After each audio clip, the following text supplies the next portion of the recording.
soal UKM usaha kecil menengah dan PP pengusaha pemula, yang mana keberadaan UKM berdampak dengan besarnya tenaga kerja yang dapat diserap merupakan hal yang berdampak positif bagi perekonomian di Indonesia.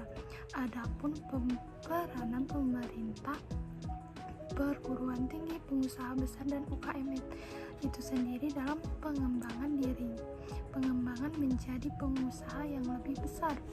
Nah, adapun peranan perguruan tinggi yaitu memberikan pemikiran, inovasi-inovasi teknologi untuk UKM tersebut.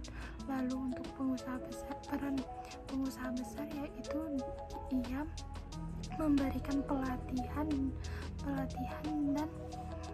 dan teknologi untuk menjadi pemasukan untuk industri UKM tersebut. Lalu mengenai sistem keuangan UKM itu, yang mana kita tahu sistem keuangan UKM merupakan salah satu hal yang menghambat kemajuan dan kemandirian UKM tersebut, dan hendaknya UKM diajak dan dilatih dalam membuat sistem keuangan yang baik. Paling tidaknya hanya UKM tersebut bisa mengetahui cara membuat jurnal keuangan. Halo teman-teman, saya Desi. Di sini saya membahas tentang sumber daya manusia UKM. Jadi selain masalah keuangan dalam berbisnis, ada juga nih masalah dari si human-nya sebagai pelaku si pembisnis. Jadi masalahnya itu terutama pada sumber dayanya. Salah satu contohnya adalah pertama, kedisiplinan dan menaati peraturan. Kedua, kurangnya pengetahuan teknologi dan cara memanfaatkannya. Ketiga, belum mengerti pentingnya kualitas sehingga membuat produk dengan tidak sesuai dengan prosedur yang ada. Keempat, latar belakang pendidikan yang kurang mendukung. Kelima, cepat merasa puas dan kurang mau belajar dan memperbaiki diri. Keenam, banyak pimpinan yang tidak memiliki leaders. Ketujuh, boros dan konsumtif. Kedelapan, kurang kreatif dan inovatif. Kesembilan, kurang mampu membuat perencanaan secara utuh dan jelas.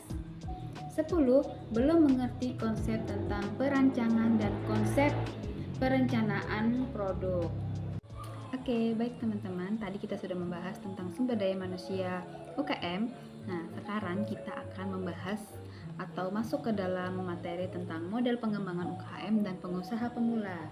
Nah, jadi itu kan upaya mengembangkan UKM dan memajukan para pelaku UKM bisa dilakukan oleh berbagai unsur yang ada di masyarakat, baik secara sendiri-sendiri ataupun dengan cara bekerja sama.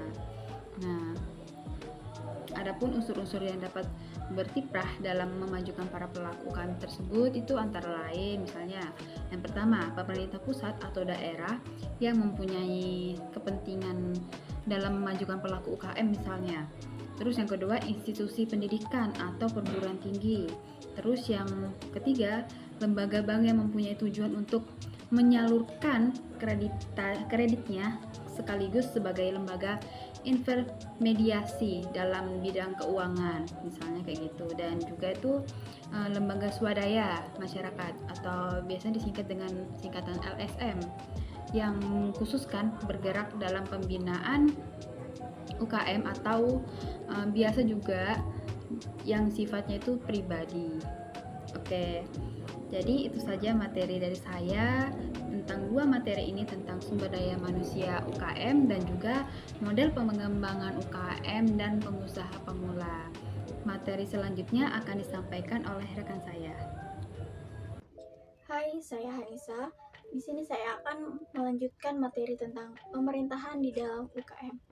Jadi, pemerintah mempunyai peran yang sangat besar dalam memajukan UKM karena persaingan antar negara bukan hanya sekedar pertahanan, melainkan juga dari segi ekonomi. Jadi, alasan inilah mengapa pemerintah harus mendorong dan memberikan fasilitas yang baik terhadap UKM agar berkembangnya perusahaan yang besar. Dan juga adapun dari fungsi pemerintah, dalam mengembangkan ekonomi, diantaranya yang pertama sebagai regulator dengan cara membuat undang-undang, keputusan presiden, peraturan daerah, peraturan pemerintah, dan lain-lainnya. Dan juga yang kedua sebagai fasilitator dengan membangun infrastruktur sebagai wahana usaha yang diperlukan.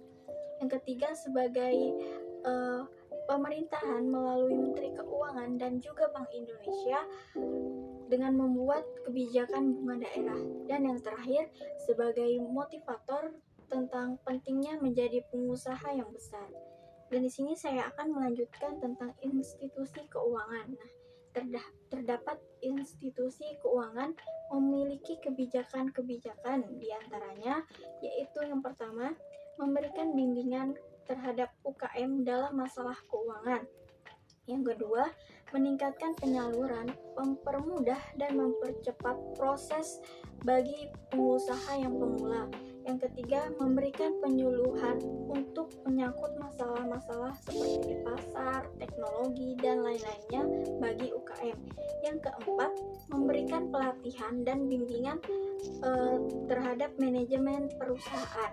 Dan yang terakhir, membantu membangun jaringan dan mitra bisnis.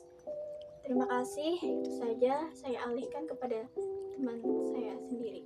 Saya Anita Carolina, di sini saya akan melanjutkan materi mengenai institusi pendidikan dan LSM.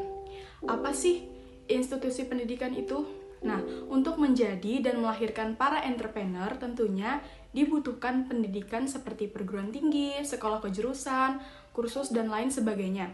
Entrepreneur adalah seseorang yang mampu menciptakan bisnis baru dan berani menanggung sebagian besar resiko yang ada, atau yang lebih sering dikenal dengan istilah pembisnis. Nah, wawasan tersebut dapat diambil melalui mata kuliah, perpustakaan, seminar, dan lain sebagainya. Dengan bekal ilmu kewirausahaan yang cukup, peran institusi pendidikan bukan hanya sekedar mempermudah mendapatkan peluang kerja, melainkan sebagai bekal untuk entrepreneur membuka peluang kerja. Lalu, peran LSM. Apa itu LSM? LSM adalah lembaga swadaya masyarakat. Nah, LSM bergerak dalam bidang kemanusiaan, politik, sosial, hukum, dan pemerhati kebijakan yang diambil pemerintah. LSM ini berperan sebagai lembaga bantuan usaha. Nah, aktivitas LSM ini seperti memberikan penyuluhan dan arahan kepada masyarakat, pentingnya untuk menjadi entrepreneur, lalu membuat dan mengelola perpustakaan dan warung informasi teknologi, memberikan pelatihan dalam hal cara-cara mengembangkan usaha, lalu memberikan pelatihan untuk membantu dalam bidang pemasaran produk. Nah, LSM ini juga membantu memberikan informasi peluang-peluang usaha, memberi saran kepada pengelola UKM, dan lain sebagainya yang bertujuan untuk memajukan para entrepreneur. Nah, entah itu untuk para entrepreneur baru ataupun yang sudah berjalan. Sekian penjelasan dari saya. Wassalamualaikum warahmatullahi wabarakatuh.